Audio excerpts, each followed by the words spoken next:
Zaczniemy od tego, że chcieliśmy powiedzieć, jakie mieliśmy skojarzenia z Rumunią przed wyjazdem. To moje skojarzenie główne to były wampiry. Wampiry. Moje była Dacia. Dacia mi się najbardziej kojarzyła. Okay. I ten jeden odcinek to był w Top Gearze, gdzie jechali 3 fajnymi autami, szukali najlepszej drogi i przywalili Lamborghini w coś. To jest co mi się kojarzyło. Thankfully, the damage was light. A big washer bottle. Yeah. Yeah, it smells of detergent. Is everybody all right in that car?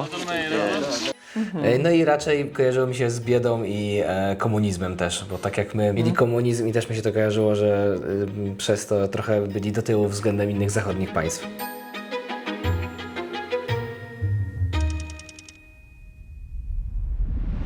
No i na początek nasz rodzinny historyk opowie wam backstory o Rumunii. Tak, jeśli chodzi o Rumunię, którą znamy, tak naprawdę powstała w XX wieku. Zarys mapy powstał po II wojnie światowej, ale no tak jakby państwowość była przy XIX wieku, pojawiła się, tam też popił pierwszy też król Rumunii. Jest to kraj tak na mapie jest niedaleko oddalony od Polski, kraj bardzo górzysty. I Karpaty. tak, właśnie to my się szczycimy, że jesteśmy krajem, który mamy Tatry i tak dalej. Jak spojrzę na mapę, to Karpaty to raczej jest Rumunia. My mamy tylko mały kawałeczek. Więc jest naprawdę to górzysty kraj. Jest to bardzo piękny kraj. I co? Tyle. I tyle. No, droga do samego miasta, mimo małej ilości kilometrów, zajęła nam bardzo dużo czasu, bo po pierwsze była taka godzina korkowa, po drugie padał deszcz, a po trzecie drogi nie są w najlepszym stanie i było dużo dziur i jakaś ta trasa też chyba była trochę w remoncie. Jedziemy, mamy przed sobą 7 km i 37 minut. Najpierw jechaliśmy taką trasą typu dojazdówka, tak samo jak są dojazdówki różne, na przykład do Warszawy. Natomiast potem, jak już zaczęliśmy wjeżdżać do miasta, to zaczęły się pokazywać nam różne zabudowania i tu naprawdę już było pierwsze zaskoczenie, bo tam było naprawdę ładnie. Była najpierw taka dzielnica, taka willowa powiedzmy, z jakimiś takimi zabudowaniami typu ambasady, czy jakieś takie małe osiedla niskie. Jakaś dzielnica tych ambasad. Jak tu ładnie.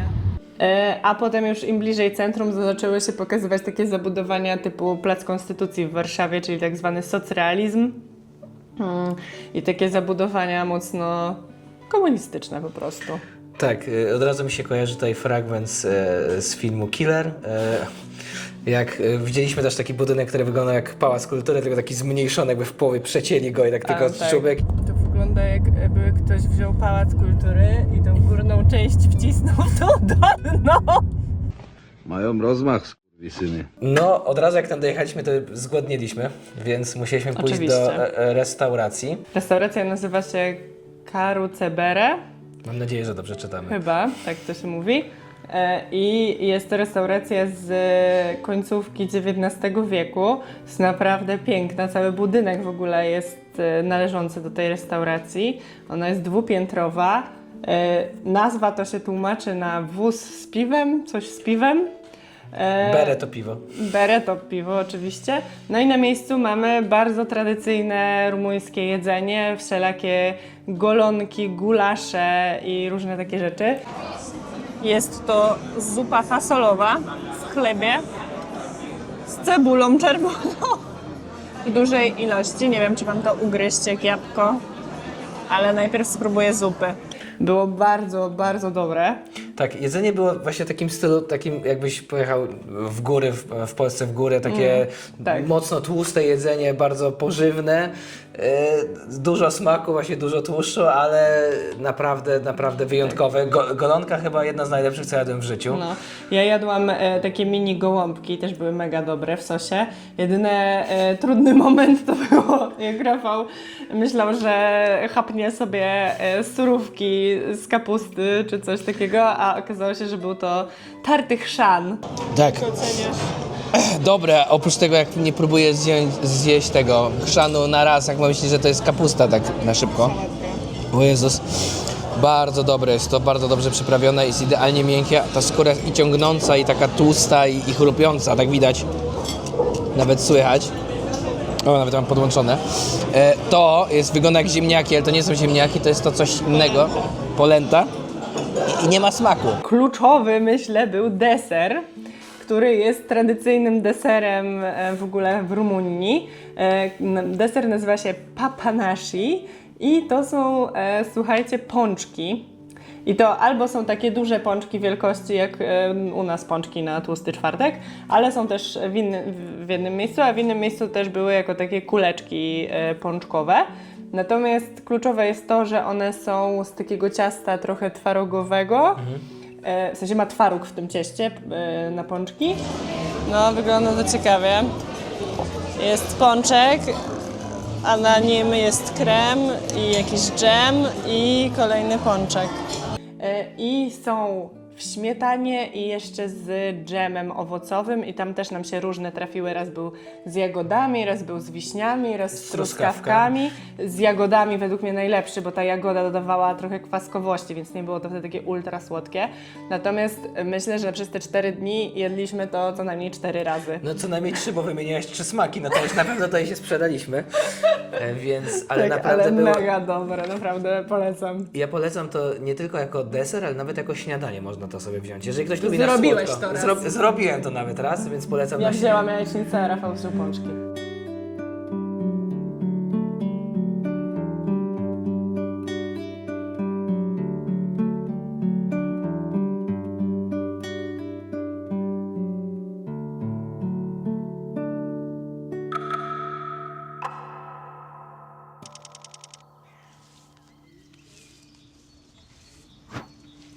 Gdzie my jesteśmy, co my tu robimy? Jesteśmy pod zamkiem Bran i idziemy do Drakuli. Wygląda to bardzo ładnie. Jest jeszcze taka muzyczka jak z Wiedźmina. Cześć! No, zamek Bran to jest zamek właśnie w Transylwanii, więc musieliśmy kawałek od Bukaresztu odjechać, bo jechaliśmy chyba jakieś 2,5 godziny, 3 godziny. Dwie coś, no, ponad 2 godziny. I cóż, tutaj na początek warto powiedzieć, że zanim się tam wybierzecie, to trzeba zarezerwować bilet do obydwu tych miejsc. Zamek Bran był pierwszy i trasa do niego była bardzo klimatyczna, bo była taka transylwańska pogoda, trochę zamglono-deszczowa. No i sam zamek ogólnie od samego zaparkowania robi super wrażenie, bo od razu go widać, bo on jest taki wyniesiony wysoko na skalę, więc widać go już z daleka i trzeba kawałek do niego podejść do góry.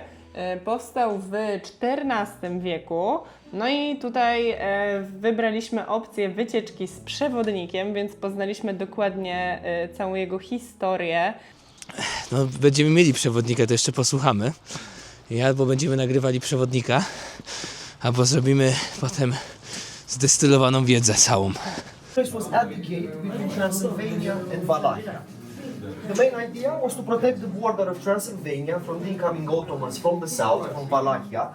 Tak, sama nazwa Bran jest jakby od bramy, bo to był zamek, który był na przecięciu 2 krain i on był bardzo ważny pod względem taktycznym. Transylwanii i Walachii, Tak, więc on był bardzo ważny pod względem takim taktycznym, że jakby właśnie... na granicy województw. Tak, ale powiedzmy. i przez to właśnie, że był też na wzniesieniu, ciężko jest go zdobyć, on miał dobre też, dobrze było widać z niego też wszystko, co się dzieje na niższych krainach, więc to był bardzo ważny zamek, ale tak jak wspomniałaś, wszyscy go łączą z Drakulą, ale to jest, no, nie można inaczej powiedzieć. Scam. To jest scam i fake.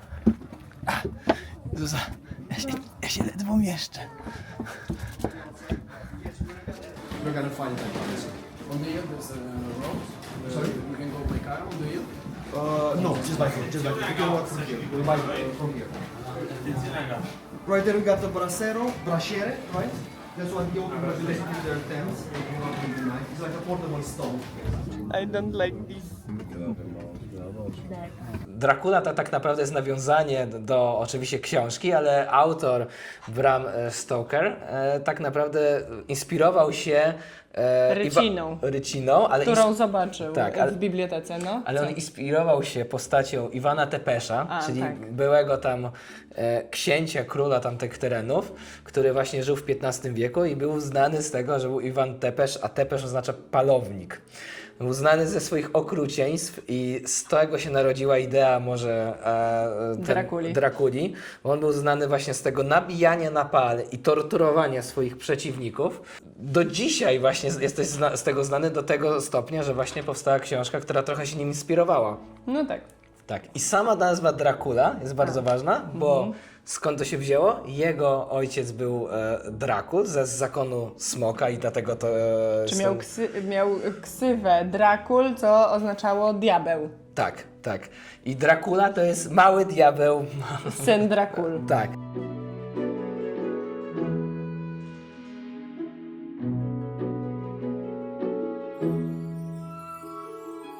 To, że ten zamek został wybrany, nawiązując, to jest przypadek. On po prostu, będąc w bibliotece w Londynie, przeglądał jakieś fajne zamki, tak żeby wyglądało... Na Bookingu. Tak. Przeglądał sobie i tak, o, to wygląda jak to. Tak, znalazł rycinę po prostu tego zamku w Branie i uznał, że to jest idealne miejsce dla jego postaci, natomiast sama postać, którą były inspirowane, czyli ten Iwan, nigdy w tym zamku nie Był w mieszkał. okolicach. On gdzieś tam był w okolicy przejazdem i to tyle go tam widzieli. On nigdy tego zamku nie posiadał, ani nawet tam nie przebywał. Bo to więc nie było wtedy pod tym najważniejsze względem miejsce. jest to lekki skam. Tak. I nawet opowiedział to nam przewodnik, który mówił, bardzo dziękuję Ci, Bram Stoker, że to wybrałeś, dzięki Tobie mam pracę, więc Tak, to tak, było powtarzał bardzo... to parę razy. Tak. No a jeszcze a propos samej książki Dracula, która wyszła pod koniec XIX wieku, to tutaj bardzo fajna ciekawostka była taka, że to była druga najczęściej drukowana książka po Biblii, aż do momentu, kiedy powstał Harry Potter.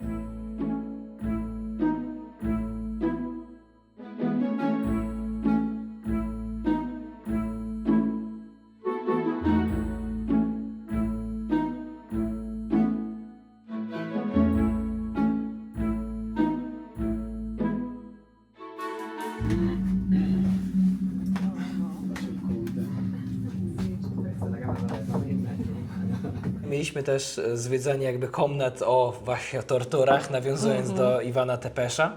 Więc zobaczyliśmy było wszystkie narzędzia Narzędzia tortur. I teraz wiemy, dlaczego się nazywało to średniowiecze. To nie były naprawdę mądre czasy. Ja pierdzielę. To. No to jest ten pal.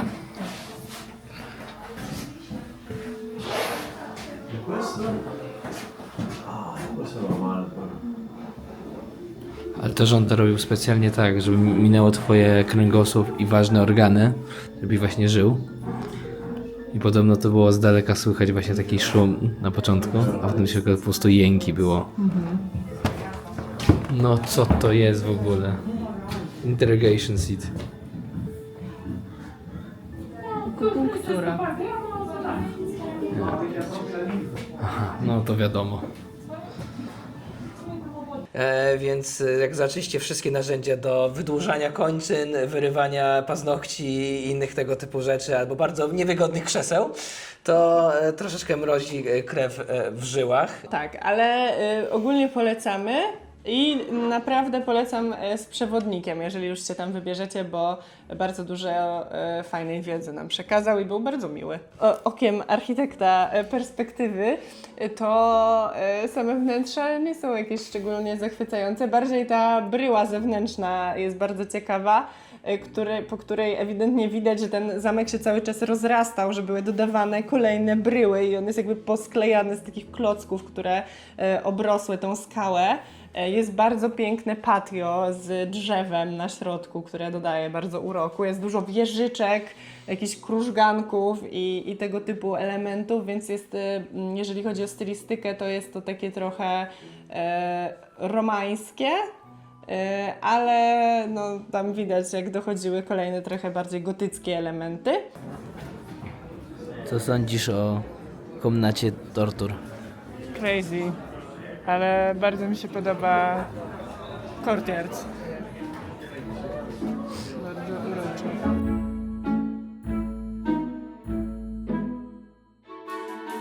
Mąż kazał mi nagrać coś ładnego.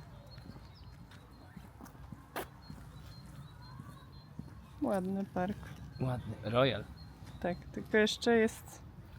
nie ma wiosny.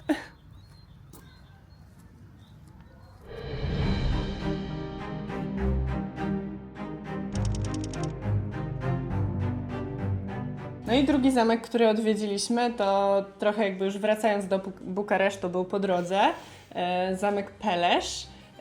On jest mniej znany, ale powiedziałabym, że dużo piękniejszy i zdecydowanie warty zobaczenia. Tam też mieszkała rodzina królewska.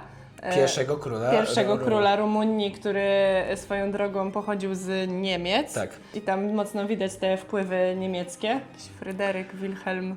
Tak, tego ogólnie typu. on brał właśnie z Niemiec, z Prus, tak naprawdę to się nazywało wtedy, brał wszystkich rzemieślników, którzy robili właśnie te rzeźbienia w drewnie. Tak. No przepięknie to wyglądało. Zimny. Malowany. Malowany? To jest namalowane. Zobacz. No widzę. Widać. Jak w Luwrze. Jak w Luwrze. Powiedz, co powiedziałeś przed chwilą. Że ładne drewno. Ładniej powiedziałeś. Powiedziałem, że nigdy... że widać, że robione na wymiar. I? Że nigdy nie widziałem jednak takiego zdobienia w drewnie. No to jest niesamowicie warto było tu rzeczywiście. przyjechać dlatego. Bo tak na początku... O, wiesz co? Bo to wygląda... Widzieliśmy takie rzeczy rzeźbione w kamieniu. Tak. Często. W drewnie jest łatwiej niż w kamieniu. A drewnie jest łatwiej, bo jest przecież bardziej miękkie, ale... No nigdy nie tańsze. widziałam takiego szczegółu w drewnie. Tak. To jest niesamowity poziom Wow. szczegółu tego. To jest jakaś w ogóle Ta klatka schodowa.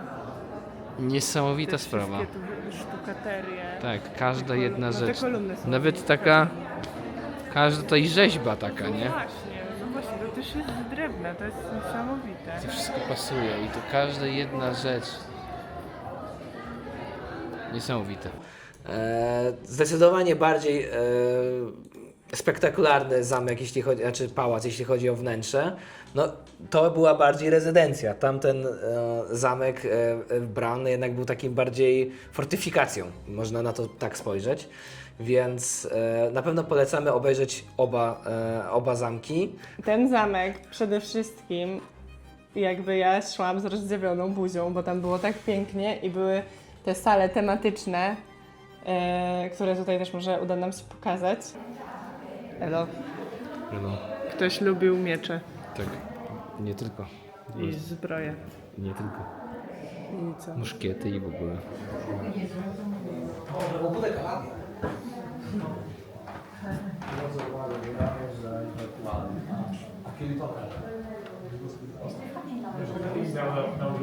Więc była sala na przykład turecka, jakaś piękna sala taka jadalniana, biblioteka, sala do rysunku, sala do malowania. Mała sala muzyczna, duża sala muzyczna. Tak, sala do śniadań. Tak, tam były dla obsługi, dla wszystkich tam Sala marmurowa, księżniczek. sala szklana, wszystko, ale naprawdę wow. Więc koniecznie warto zobaczyć ten pałac dla względów estetycznych, a zamek Bran dla względów historyczno-fabularnych. Tak.